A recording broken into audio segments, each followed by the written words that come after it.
കാലാവസ്ഥ പ്രവചനങ്ങൾക്കനുസരിച്ച് കഴിഞ്ഞ ദിവസങ്ങളിൽ റെഡ് അലർട്ട് ഉൾപ്പെടെയുള്ള പ്രഖ്യാപിച്ച സാഹചര്യങ്ങളിൽ ശബരിമലയിൽ ഈ കാലാവസ്ഥാ വ്യതിയാനങ്ങളെ നേരിടാനുള്ള എല്ലാ സജ്ജീകരണങ്ങളും വിവിധ വകുപ്പുകൾ ചേർന്ന് നമ്മളിപ്പോൾ തയ്യാറാക്കിയിട്ടുണ്ട്.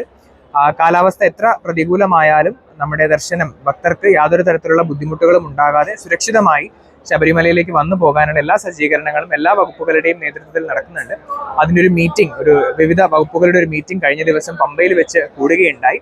അതിൽ ഏറ്റവും പ്രധാനപ്പെട്ടത് പമ്പയിൽ ഉണ്ടാകുന്ന ഫ്ലാഷ് ഫ്ലഡുകളെ നേരിടാനുള്ള ഒരു കാര്യമാണ്. അതിനുവേണ്ടി ഒരു പ്രത്യേക ഗൈഡ് ലൈൻസ് തന്നെ നമ്മൾ തയ്യാറാക്കിയിട്ടുണ്ട്. അതിന്റെ അടിസ്ഥാനത്തിൽ മഴയുടെ അളവുകൾ പമ്പ, നിലയ്ക്കൽ സന്നിധാനം എന്നീ സ്ഥലങ്ങളുടെ മഴയുടെ അളവുകൾ 3 മണിക്കൂർ കൂടുമ്പോൾ പരിശോധിക്കാനും പമ്പ ഡാം, കക്കി ഡാം എന്നിവിടങ്ങളിലുള്ള മഴയുടെ അളവുകൾ 2 മണിക്കൂറുകൾ കൂടുമ്പോൾ പരിശോധിക്കാനും ഉൾവനങ്ങളിൽ വനപ്രദേശത്ത് പെയ്യുന്ന മഴയുടെ അളവുകൾ നമ്മുടെ ഫോറസ്റ്റ് ഉദ്യോഗസ്ഥരുടെ സഹായത്തോടു കൂടി മനസ്സിലാക്കിക്കൊണ്ട് ഏതെങ്കിലും തരത്തിൽ പമ്പയാറ്റിലേക്ക് കൂടുതൽ നീരൊഴുക്കുണ്ടാകാനുള്ള സാഹചര്യങ്ങൾ ഉണ്ടാകുന്നുണ്ടോ എന്ന് കൃത്യമായ സമയങ്ങളിൽ ഇടവേളകളിൽ പരിശോധിച്ചു വരികയാണ്. അപ്പൊ അങ്ങനെ ഏതെങ്കിലും തരത്തിലുള്ള നീരൊഴുക്ക് പമ്പ നദിയിലേക്ക് ഉണ്ടാവുകയാണെങ്കിൽ അതിനനുസരിച്ച് ഭക്തർക്ക് പമ്പയിൽ ഇറങ്ങുന്നതിനുള്ള നിയന്ത്രണങ്ങൾ ഏർപ്പെടുത്തുന്നതായിരിക്കും. മാത്രമല്ല സുരക്ഷിതമായിട്ട് ഭക്തരെ പമ്പയിൽ സ്നാനം ചെയ്യുന്നതിന് വേണ്ടിയിട്ട് പോലീസ്, അതുപോലെ തന്നെ ഫയർഫോഴ്സ്, NDRF എന്നിവരുടെ ഒരു കൂട്ടായ ടീമിനെ പമ്പയുടെ കടവുകളിലും നമ്മൾ നിയോഗിച്ചിട്ടുണ്ട്.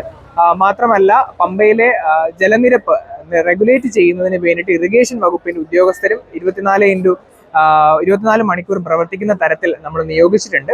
അതിന്റെ അടിസ്ഥാനത്തിൽ വളരെ സുരക്ഷിതമായിട്ടുള്ള രീതിയിൽ പമ്പയിലെ ജലനിരപ്പ് ഇപ്പോൾ ക്രമീകരിച്ചു വരികയാണ്. ഇതിന് പുറമെ ആയിട്ട് ഏതെങ്കിലും തരത്തിലുള്ള അപകടഘട്ടങ്ങൾ ഉണ്ടാവുകയാണെങ്കിൽ ആളുകളെ ഒഴിപ്പിക്കുന്നതിന് വേണ്ടിയിട്ടും സുരക്ഷിതമായ സ്ഥാനങ്ങളിലേക്ക് മാറ്റുന്നതിന് വേണ്ടിയുള്ള സജ്ജീകരണങ്ങളും ഏതെങ്കിലും തരത്തിലുള്ള ആരോഗ്യ എമർജൻസികൾ ഉണ്ടാവുകയാണെങ്കിൽ അതിനെ നേരിടാൻ വേണ്ടിയുള്ള സജ്ജീകരണങ്ങൾ നമ്മൾ തയ്യാറാക്കിയിട്ടുണ്ട്.